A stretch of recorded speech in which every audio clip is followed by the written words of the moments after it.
Hello दोस्तों, आप सभी का मेरे YouTube channel GK comma math हैस में स्वागत है। पिछले वीडियो में मैंने मानव रक्त के संबंध में जानकारी आपको दिया था, जिसमें मैंने प्लाज्मा को पढ़ाया था। इस वीडियो में मैं रुधिराणु, जिसमें लाल रक्त कण और श्वेत रक्त कण के बारे में जानकारी दूंगा। मेरी वीडियो को लास्ट तक देखिएगा, लाइक सब्सक्राइब शेयर भी कीजिएगा और दोस्तों को भी शेयर कीजिएगा। सब्सक्राइब करने के बाद घंटी को जरूर दबाइएगा। धन्यवाद दोस्तों। रुधिराणु ये रक्त का शेष 40% भाग होता है। 60% भाग हमने पढ़ाया था प्लाज्मा का होता है रक्त में, और 40% भाग जो होता है रुधिराणु का होता है। रुधिराणु को 3 भागों में बांटा गया है: आरबीसी, लाल रक्त कण, श्वेत रक्त कण डब्ल्यूबीसी, और रक्त बिंबाणु, लाल रक्त कण। स्तनधारियों के लाल रक्त कण उभय यावतल होते हैं, इसमें केंद्रक नहीं होता। अपवाद है, ऊंट और लांबा में केंद्रक होता है। हमेशा एग्जाम में पूछता है कि स्तनधारियों में किस में केंद्रक होता है, तो ऊंट और लांबा में केंद्रक होता है। लाल रक्त कण का निर्माण अस्थि मज्जा में होता है। प्रोटीन, आयरन, विटामिन B12 एवं फोलिक अम्ल के निर्माण में सहायक होता है। किसके निर्माण में? लाल रक्त कण के निर्माण में प्रोटीन, आयरन, विटामिन B12 एवं फोलिक अम्ल सहायक होता है। हमेशा ही प्रश्न यह पूछता है कि लाल रक्त कण के निर्माण में कौन सहायक होता है, तो ये याद रखिए, 4 चीज़ सहायक होता है। प्रश्न हमेशा ही पूछता है कि भ्रूण अवस्था में लाल रक्त कण का निर्माण किस में होता है, तो हमेशा याद कीजिएगा, यकृत में, लीवर में और प्लीहा में इसका निर्माण होता है भ्रूण अवस्था में। लाल रक्त कण का जीवन काल जो है 20 से 120 दिन का होता है। मृत्यु जो होती है इसका यकृत और प्लीहा में ही होती है।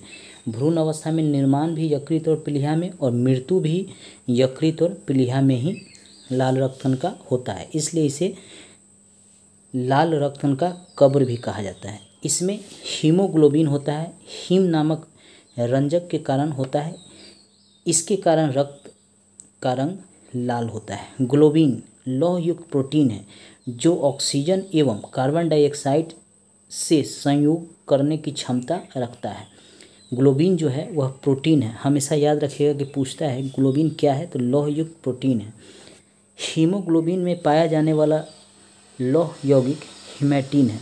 यह भी पूछता है कि हीमोग्लोबिन किस में पाया जाता है, तो याद रखिएगा लाल रक्त कण में हीमोग्लोबिन पाया जाता है, और हीमोग्लोबिन में हीमैटिन नामक यौगिक, लौह यौगिक पाया जाता है। आरबीसी का मुख्य कार्य क्या है? शरीर की हर कोशिकाओं में ऑक्सीजन पहुंचाता है और कार्बन डाइऑक्साइड को वापस लाता है। हीमोग्लोबिन की मात्रा कम होने पर रक्तक्षीणता यानी एनीमिया रोग हो जाती है। हीमोग्लोबिन किस में पाया जाता है? लाल रक्त कण में, और इसकी कमी से, हीमोग्लोबिन की कमी से रक्तक्षीणता, या जिसको हम एनीमिया भी कहते हैं, ये रोग हो जाता है। आरबीसी की संख्या हीमोसाइटोमीटर से ज्ञात की जाती है। हमेशा याद रखिएगा, लाल रक्त कण की संख्या जो है हीमोसाइटोमीटर से ज्ञात किया जाता है। थैलेसीमिया रोग में लाल रुधिराणु नहीं बनता। जब किसी व्यक्ति को थैलेसीमिया रोग हो जाता है तो लाल रुधिराणु यानी आरबीसी नहीं बनता है। श्वेत रक्त कण आकार और रचना में यह अमीबा के समान होता है। पूछता भी है कि श्वेत रक्त कण किसके समान दिखाई देता है, तो अमीबा के समान दिखाई देता है। केंद्रक इसमें होता है। आरबीसी यानी लाल रक्त कण में केंद्रक नहीं होता है, जबकि श्वेत रक्त कण में केंद्रक होता है। ये हमेशा याद रखिएगा, प्रश्न में हमेशा ही कन्फ्यूजन कराता है। इसका निर्माण अस्थि मज्जा में होता है, लिम्फ नोड और कभी कभी यकृत और प्लीहा में भी इसका निर्माण होता है। आरबीसी का निर्माण किस में होता है? यकृत और प्लीहा में। इसका भी निर्माण यकृत और प्लीहा में, लेकिन अस्थि मज्जा और लिम्फ नोड में भी इसका निर्माण होता है। जीवन काल 2 से 4 दिन का होता है। मृत्यु रक्त में ही हो जाता है, और आरबीसी का मृत्यु यकृत और प्लीहा में होता है। यह भी याद रखिएगा, इसकी मृत्यु रक्त में ही हो जाता है। मुख्य कार्य क्या है डब्ल्यूबीसी का? शरीर को रोगों के संक्रमण से बचाता है। यदि कोई रोग होता है शरीर में तो उसको संक्रमण से बचाने का कार्य यह डब्ल्यूबीसी का होता है, यानी श्वेत रक्त कण का होता है। श्वेत रक्त कण का सबसे अधिक भाग 60 से 70% भाग न्यूट्रोफिल्स कणिकाओं का बना होता है। हमेशा पूछता है कि श्वेत रक्त कण का सबसे अधिक भाग किस चीज़ का बना होता है? तो न्यूट्रोफिल्स कणिकाओं का बना होता है। न्यूट्रोफिल्स कणिकाएं रोगाणुओं तथा जीवाणुओं का भक्षण करती है। न्यूट्रोफिल्स का क्या कार्य है? यह रोगाणुओं और जीवाणुओं का भक्षण करती है।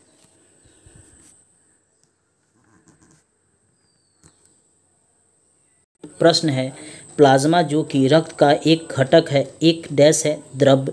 अगला प्रश्न है, प्लाज्मा में जल का प्रतिशत होता है? उत्तर है 60%। अगला प्रश्न है, वह आयन जो रुधिर प्लाज्मा में उपस्थित नहीं होता? उत्तर है कॉपर।